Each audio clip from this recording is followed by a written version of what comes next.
done research on the history and decline of baseball in Illinois, especially the years 1865 through 1870. He wrote John L.O. Sullivan in his times, who Sullivan reputedly was the slowest man in vintage baseball, the way it was played in the 1860s at least. The rise and decline of baseball includes gambling, confrontations, and humor. And focusing on 1865 through 69, Sampson will tell us how a preoccupation with strong competition sparked new rules and controversies, and how the sport itself reflected society at the time, which excluded women and blacks. That's part of the story also. So, Robert, play ball. No,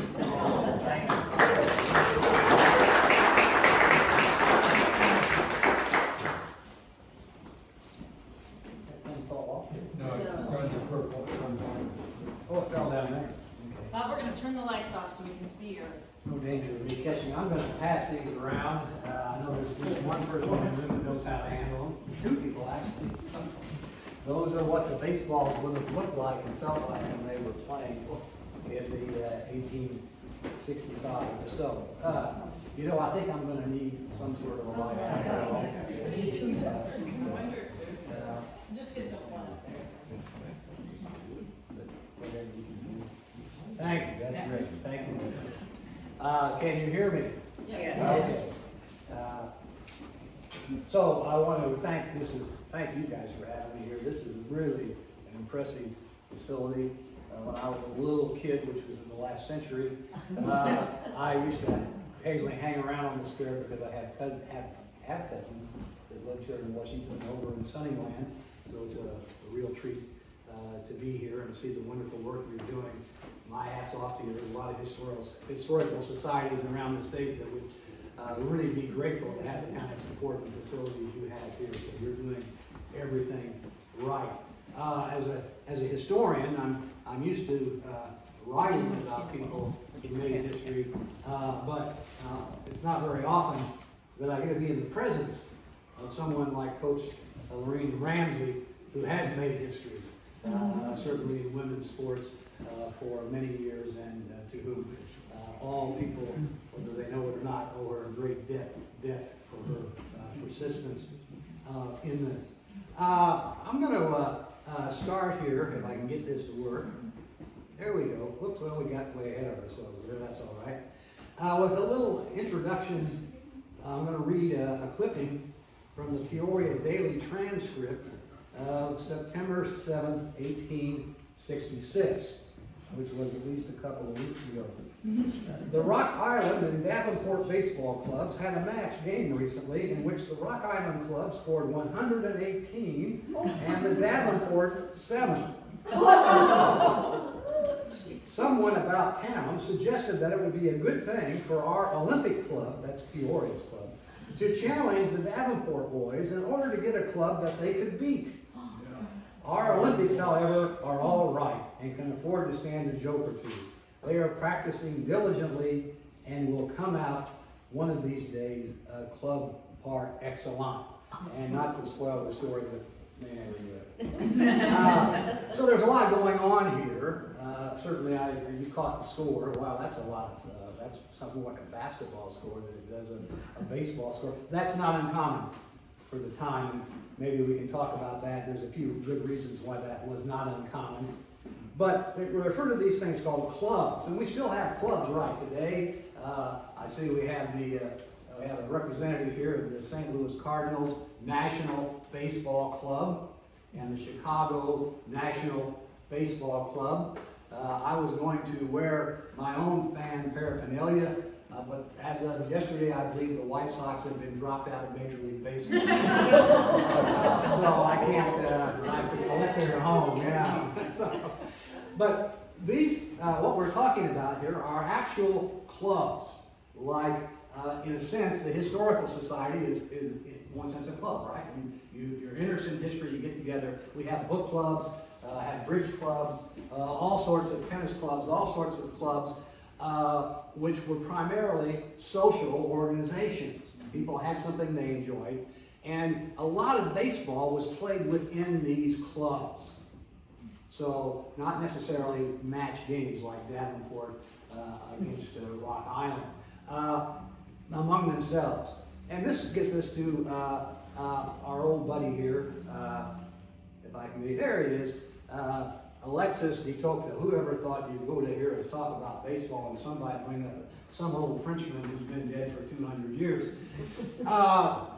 This is, in American history, this guy's a really big deal because he comes over here in 1831, travels around the country, talks to all the wrong people. If you make a list of who shouldn't you talk to, he talked to all of them. And he goes back to France and writes this book about this amazing thing, democracy in America, what's it all about, what's the implications. And among the things observations he makes, and his observations were always right on. It's amazing how this guy perceived all this stuff. He writes, Americans of all ages, all stations in life, and all types of dispositions are forever forming associations. So even back in the 1830s, we were doing this. You know, we see a problem, well, let's get together and figure out a way to find it. We have something we enjoy, let's get some people who enjoy it with us and we'll do it. And so they organize these clubs. And when I say a club, they have regular meetings, just like you had tonight. And they have a constitution, and they have a bylaws, and they have all sorts of committees and dues and whatever. So this is just not a bunch of guys who are playing baseball for fun. Well, that's part of it. It's more of a formal organization because that's the way it was done. So if we start looking at these things as clubs, as sort of a social organization, it's going to help us understand this phenomena that swept across Illinois between 1865 and 1870 and was literally compared to a fever. You know, the whole population seems to have it. They don't know much about it, but they like it. So there were, let me get this to you. This is not a, I don't know if you can see that or not, it's sharp. Those little pins represent towns that had baseball clubs. Now, some of them are going to have, like, Peoria is going to have about 13. But what's interesting in it, if it was a better version, that's my fault. It never did work out the way I thought it was going to. I should have brought the map with me. But if you could see this, you would see these little pins follow two things. They follow the railroad lines and they follow the rivers. They're not going across country in a wagon to play baseball. So without the river, and especially without the railroads, there would not have been this sort of enthusiasm. So there were more than 1,000 of these clubs. We found more than 1,000. Most of them outside the city of Chicago. Some of them in places that are no longer on the map. And I know because I spent a lot of time trying to find out where African Point. Anybody here been to African Point? I'm not surprised. It's a little township in Crawford County, way down there on the Indiana line. And they had a baseball team called the Africans. And when I first saw that, you know, the Africans are coming to Westfield to play. Holy cow! I found a black team in the 18. I was really excited. But why does it make sense? And I looked around, and it's the site of a battle in the War of 1812, which you learn something new every day, I suppose. So these were all over. Now, most of the baseball, I should explain right up front, is played outside this because people were literally playing in the streets. These organized clubs, they were more formal. Even in a place like Peoria, we have an example here of they were playing on the old courthouse square, and there was concern. They were throwing the ball too high in the air; it was coming down too fast. It might hurt somebody, you know, knock them out. And in some places, they actually, Bloomington, for example, the city council would get together and say, we ban all baseball playing within city limits. So if you were in Bloomington in the 1860s and you wanted to go play baseball, you'd have to go over. Anybody here know Bloomington well? You know where the driver's license station is? On the side of the railroad tracks there on Market Street? That was outside the city limits. That was the only place you could legally play baseball. And we can talk about that if you're interested later on, some questions about, well, what were these playing fields like? What were some of the other problems they had? So an important part of these clubs are the rituals. Now we're talking about early baseball. The first written rules that we found so far, that what we would recognize as baseball, which is called the New York game, because guess where it comes from? It doesn't come from Cooperstown, New York. That's all a bunch of hooey. Abner Doubleday never picked up a baseball in his life and wasn't even in Cooperstown in 1839. The New York game means Manhattan. Baseball, as we know it, is born on Manhattan Island. They go across to the Hudson River and play in Hoboken, New Jersey. That's the Elysian Fields. Well, this game is designed for these young men who are clerks in the big city with all of its temptations. And I'll let your imaginations think what all the temptations of New York City would have been in the 1840s and 50s. And this is one way to get them healthful exercise. But it's going to be a gentleman's game. And so a lot of the rules that are written down don't deal with how far apart the bases are or how many outs in an inning and that sort of stuff. They deal with conduct. How you're going to conduct yourself. What is an honorable way to play? What is an honorable way to win? And even more important, what's an honorable way to lose? Now, that was just one part of these rituals. It was expected that if you were going to, say Peoria is going to challenge Pekin, which happens, to a match game, there was a protocol. You know, you just don't pick up the phone because there's no phone. You just don't, wrap it open a rock and throw it across the river. You have a formal thing. You send a formal challenge. It's all in very formal language, very respectful. And then the other team accepts. Then you have a game. That's not the end of it. The best example I can think of occurs in 1866. And if you're familiar with Illinois geography, you know where Springfield is, right? And you know where Jacksonville is. Yeah. They were in the same place then. So Jacksonville gets up, their team, the Jacksonville Alerts, gets up early in the morning and they take a train from Jacksonville to Springfield. That's not their last stop. They're actually going to go on to Bloomington, but they decided to spend a little time in Springfield. So they're met at the Springfield train station by a delegation from the Springfield Capitals. That's their host team. The Capitals meet them, take them out, give them a nice breakfast. Then they take them over to the state capitol. Into the, that would be the one that's there on the square now, not the big one. This is that one. And they have a meeting there. And people come, including a prominent local businessman who's a big deal in the Republican Party, Jesse Du Bois, and another fellow who will eventually become a U.S. Senator. And these guys speak to them. Give them official welcoming to Springfield. They're not done yet. Then they all sing. They all sit around and sing like a Rotary Club. They have a little songbook. How do they sing? And then they escort these guys out to the playing field, and they play a game, a 3-inning game, an exhibition. Then they march them back to the train station, wave them a fond farewell, and put them on the train, and they keep on to Bloomington. All of this expense and work for 3 innings of baseball. That's what's expected. A month later, another Jacksonville team, the Alert Club, comes over, and they get the whole 9 yards, as we'd say today. The governor comes down and welcomes them. Well, I think that would have been Dick Oglesby. Other dignitaries, and this goes on all day until they finally get on the train and go back to Jacksonville when it's over. These rituals cover everything from the pre-game to the game till after the game. Sometimes these games will end with the teams lining up opposite each other, linking arms, and marching down the street to a big banquet at a hotel. So it's not about, it's nice to win. Everybody wants to win. But at the end of the game, and you'll see this in story after story, they parted with the best of feelings. Everybody was happy. So there's this sort of communal experience. I don't think that you're going to see a repetition of that in the next Cardinal Cubs game on TV.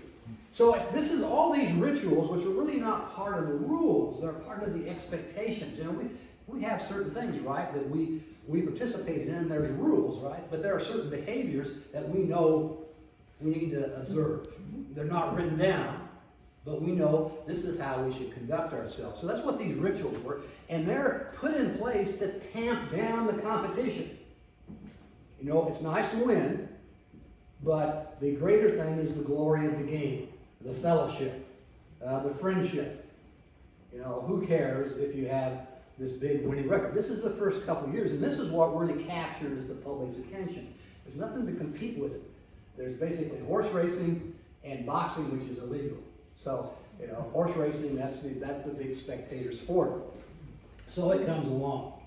How are these games played? Well, that's a good question. I can give you some real quick answers. No gloves, barehanded. And you're holding those, as you're passing those balls around, you'll get an idea. Mr. Kerwin, how pleasant is it to catch one of these things when it's coming about 50 miles an hour? It stings. It stings, yeah. If you're lucky, it just stings. It doesn't break. So, and unlike us, not only do they not have gloves, they did not grow up like practically everybody in this room, female or male, throwing balls back and forth. They're not accustomed. That's not hardwired into their brains. So why do they have 117 runs in a game? There you go. Nobody can catch the ball.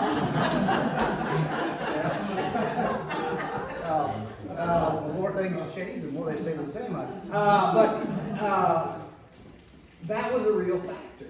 And so a team that could catch a fly ball consistently would have an advantage. Where are you going to find those guys? Well, we're going to see where they're going to go to get those fellows after a while. And the game stories themselves are very confusing. I'm involved with a group that has one faction that is just, we might call them purists. They say if it's in the rules, that's the way they played the game from the 1860s. Oh, well, it says this, here's this rule that says this, and that must mean this, and well, yes and no. As I often tell audiences, the past had absolutely no concern for the future. They don't write stuff down that we would need to know today. You know, the game stories that you'll find in Peoria Transcript and other places all over Illinois are long on pageantry and how many young ladies were in the audience and where they sat and what the uniforms looked like, and very short on detail.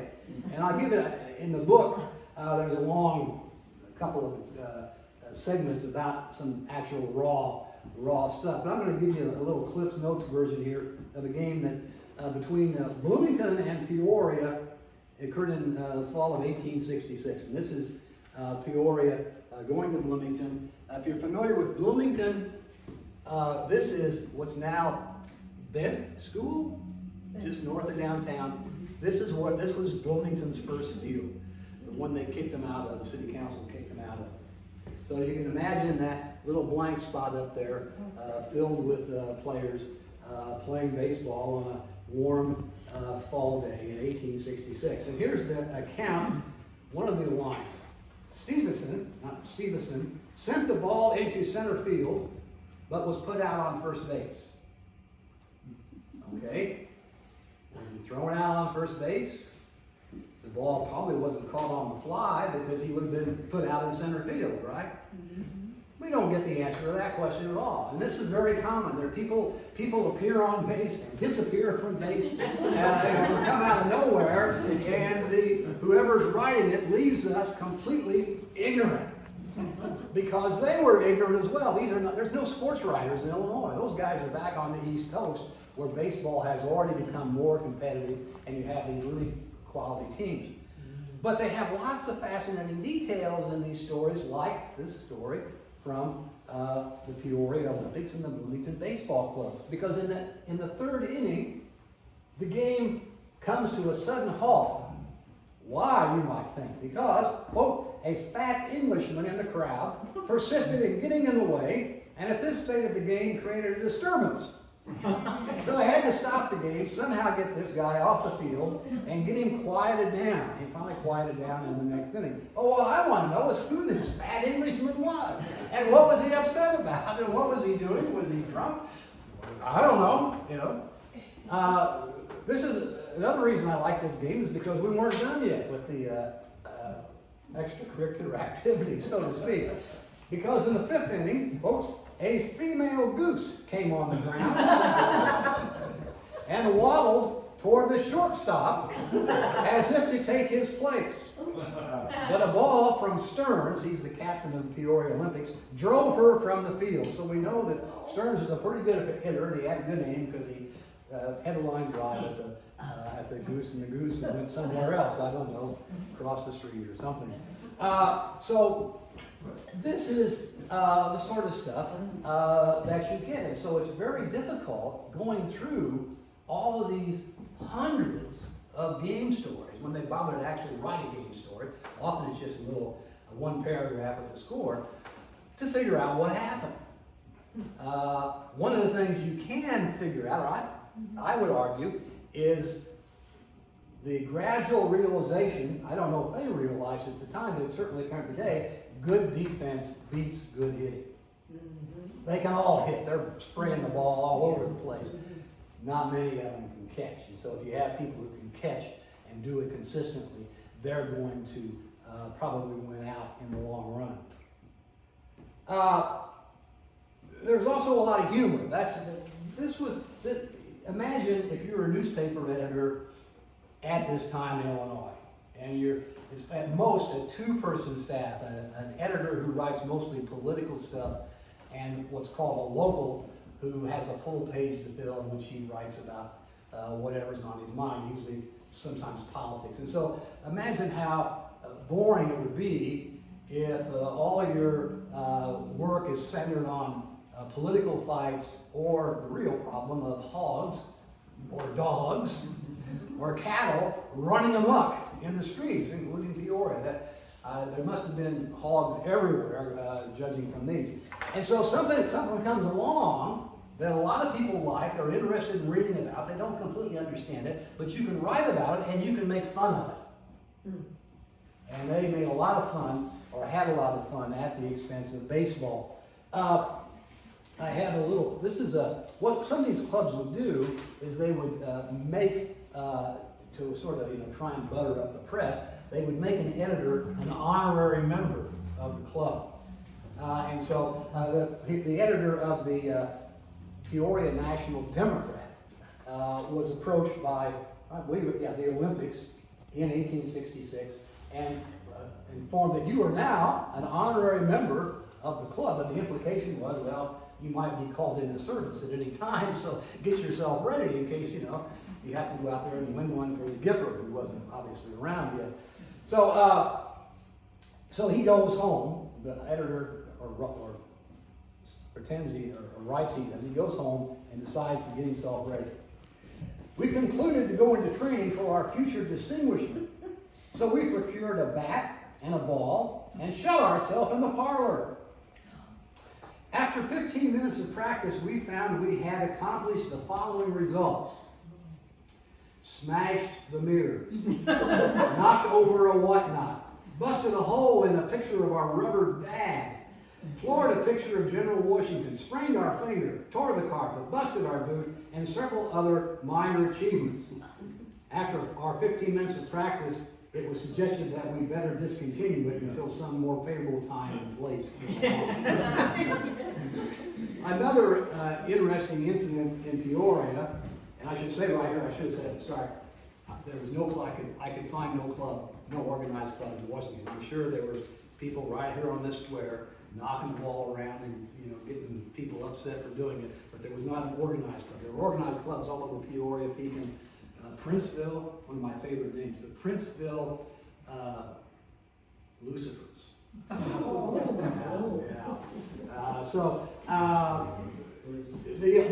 poor Olympic club limped along into the next year, and then they decided to merge and this is only one of two cases I found in Illinois where this happened. They became a sponsored commercial team. They were sponsored by the Fort Clark Bakery Company. Now today, what in professional athletics is not sponsored, right? You know, we have naming rights stadiums, you know, the official knee sock of the Baltimore Orioles, you know, everything is, it's all bartered for money. This was very unusual. In fact, the only other instance I found was in Springfield, where it was the Springfield Capitals took their name from a horse car railway. And that's another long story. So they had a humorist writing for one of the Peoria papers who called himself Snooks. And he had this fanciful family somewhere called Duddaville, and they were always getting into trouble. And so they had this thing with baseball. And the Peoria Daily's transcript and Snooks, the writer, said this is a great idea. And so they go out and they, in response to this new club, a meeting was convened on the cellar door of the post office to organize a club that will fill the vacancy left by the disappearance of one of the older clubs. And so they had their own rules and regulations for this new club, which would be called the Mrs. Rainey Baking Powder Baseball Club. So there must have been a Mrs. Rainey Baking Powder. So what are the rules? This organization shall be known as the Mrs. Rainey Baking Powder Baseball Club. Any person may become a member of this club who has no more respect for himself or friends than to join a club with such a name. A broken-nosed pitcher shall not be incapacitated from playing in any match game in which this club may engage, but a pitcher without a handle shall not be permitted on the field. This is a reference to a pitcher of beer. If it doesn't have a handle and we can't drink from it, it can't go on the field. And if you have any questions, the next rule says the qualification of the pitcher shall not be determined by the amount of beer he can contain, but at all meetings of this club, the place of the pitcher shall be on the table. Dead balls must be removed from the field before they become offensive. And it goes on this thing over and over again. It's really, there's a whole chapter in the book on these, and we could talk until the next annual meeting, I suppose, about that. I'm going to stop there. So what are some of the problems? Problems are playing field, and we've talked about that. Yes, sir. Oh, okay.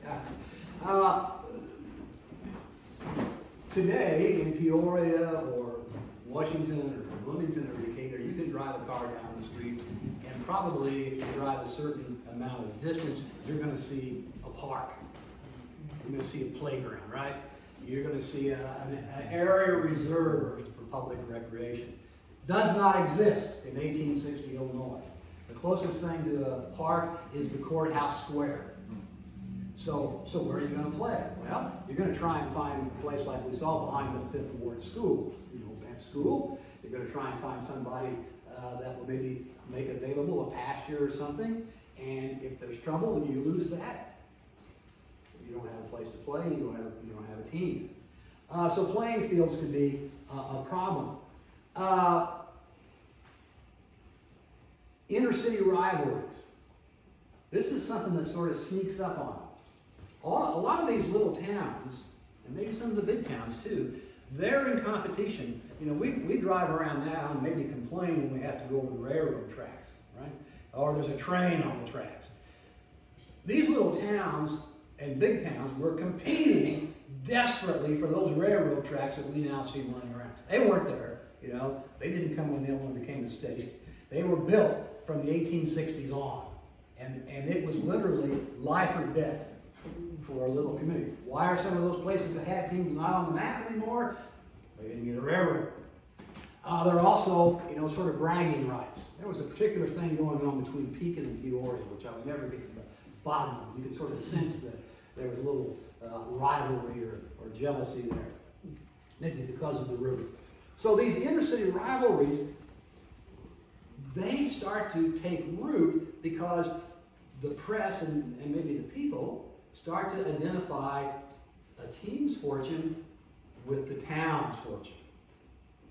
You know, we still have it today, right? I know my friend here, Dave Kidwell, he's from Coles County, Charleston, Illinois, and if you doubt this, ask him, well, how do Mattoon and Charleston, 10 miles apart, how do they look at each other? And if Mattoon beats Charleston in football or basketball, it's happy days in Mattoon and vice versa for Charleston. So, but this, since baseball was the only competitive sport they could match up against each other, it starts to focus on that, and it starts to get a little bit tense. A little bit of sour grapes when the team loses. All of a sudden now, umpires, who under the rules were not to be addressed by the crowd, not to be addressed by a player. Only the team captain had the right to go and ask an umpire, why did you make that decision? Now these umpires are getting booed. People are trying to interfere with the game because of the inner-city rivalries and the great 800-pound gorilla in the room, which it surprised me, gambling. They're gambling like crazy on the sidelines. You know, and even during the game, the odds go up and down. This is not like you make a bet, with Las Vegas. These are bets that go on throughout the game, and as the game, of course, the game switches, the odds change. So those are, and then the costs. Remember I described that stuff in Springfield. Somebody had to pay for all that. Somebody had to pay for those meals. That's just, the cost of traveling and hosting. What about the uniforms? What about the equipment, which would have been, canvas bags for the bases, but bats break, right? They break all the time. Balls don't last forever, especially then when they were largely handmade. So you had to, constantly be purchasing fresh baseballs. That sort of starts to undermine the game. The turning point comes October 13th, 1869. You've probably all heard of these guys. Maybe you can recognize them from there. That's the Cincinnati Red Stockings. What do we know about the Cincinnati Red Stockings? Not the ones that had Pete Rose, but the first one. What's unusual about the Cincinnati Red Stockings? Red Sox. Well, they popularized, that's when stockings become part of the uniform. Is there anything different, say, between the Peoria Olympics and the Cincinnati Red Stockings of 1869? Were they the first Major League Baseball team?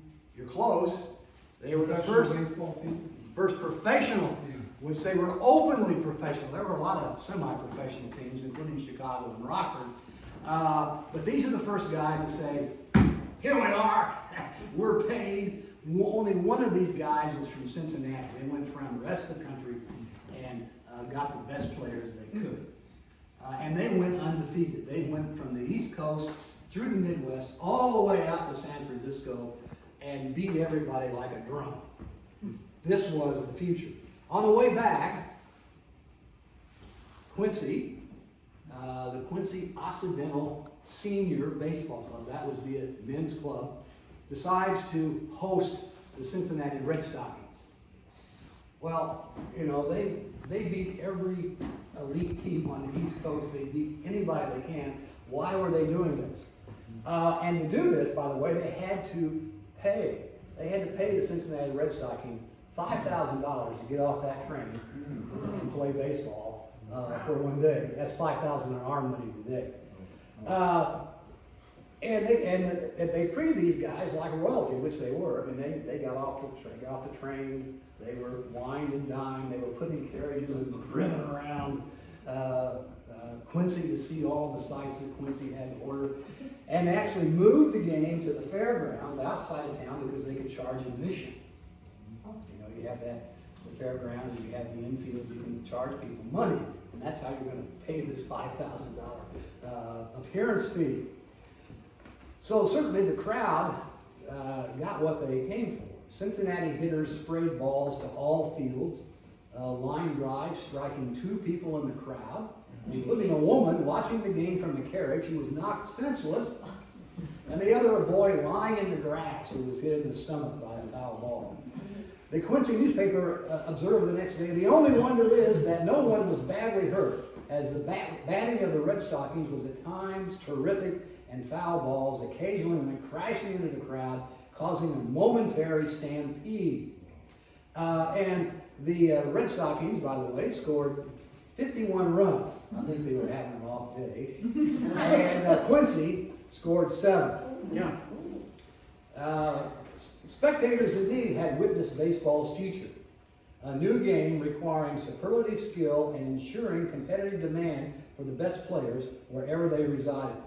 The old game, the gentleman's game, died that day on Quincy's fairgrounds. So too did the Occidental Senior Baseball Club. It never played again.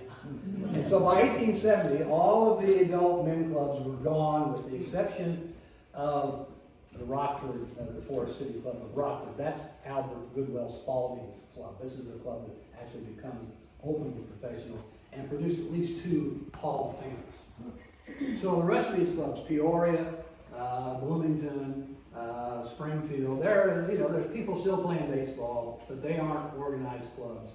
The juniors now, people 16 to 18-year-old, they start to play more. And in many cases, these junior clubs are beating the senior clubs because they have better skills. Just a couple of quick things here. This is the only picture we have of the guy in a uniform. I hope this is a James T. Cunningham of the Centralia Egyptians. What I always point out to people, you can sort of get an idea how tall he is. See how long this bat is. Yeah. I once asked somebody who makes baseball bats for modern vintage baseball, why don't you make bats like they looked then? He said, well, nobody would be able to pick them up. They wouldn't be able to swing them. So they were pretty strong people. He has a little, you can't see it clearly, he's got a little medallion he's wearing around his neck. I think he won that at a tournament in Decatur. He's holding a gilded ball that they won somewhere else.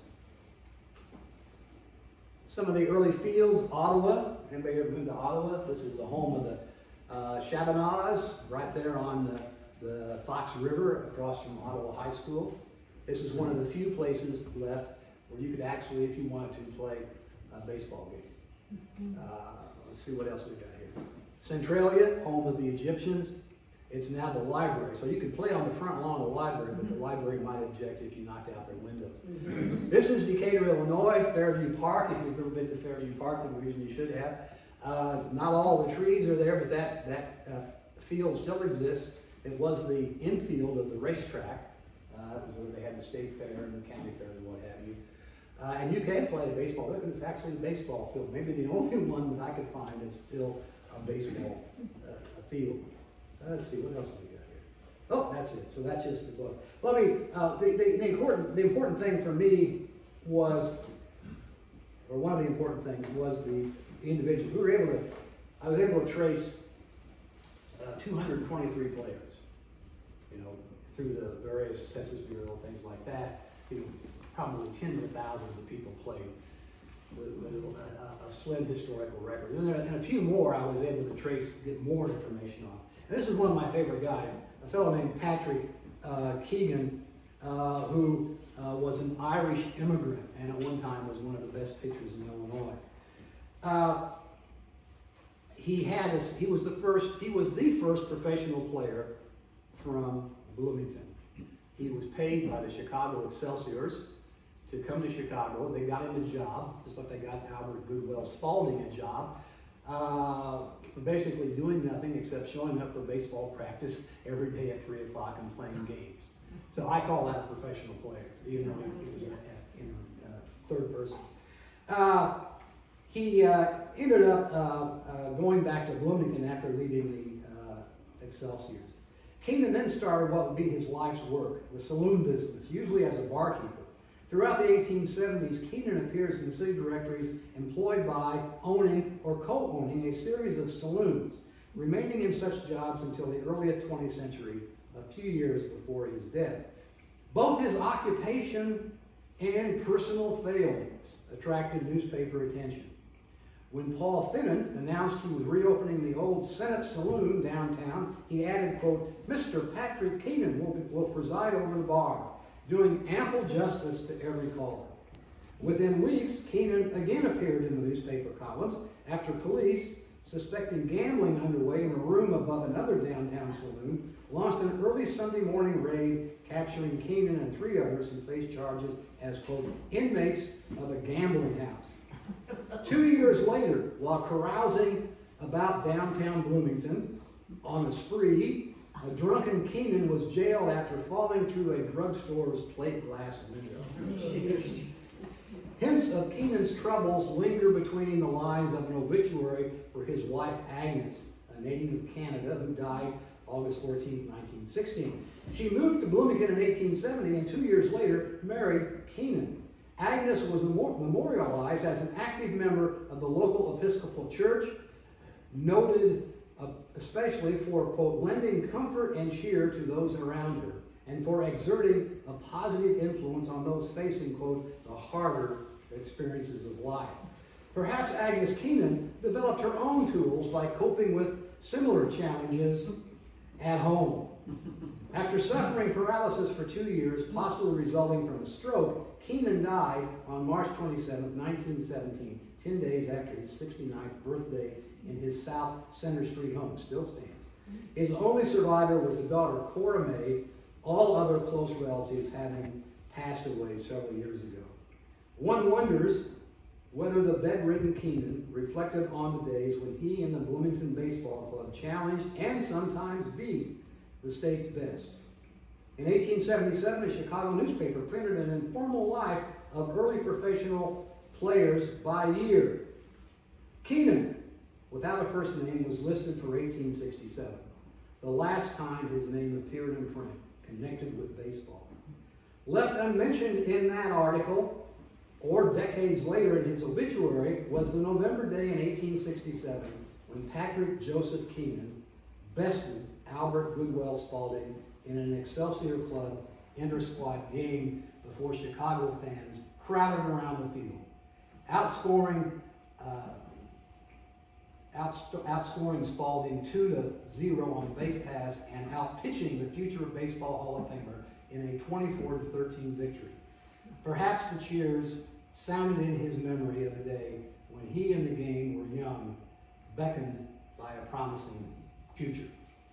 Again, thank you so much for your time, and I'll be happy to answer any questions.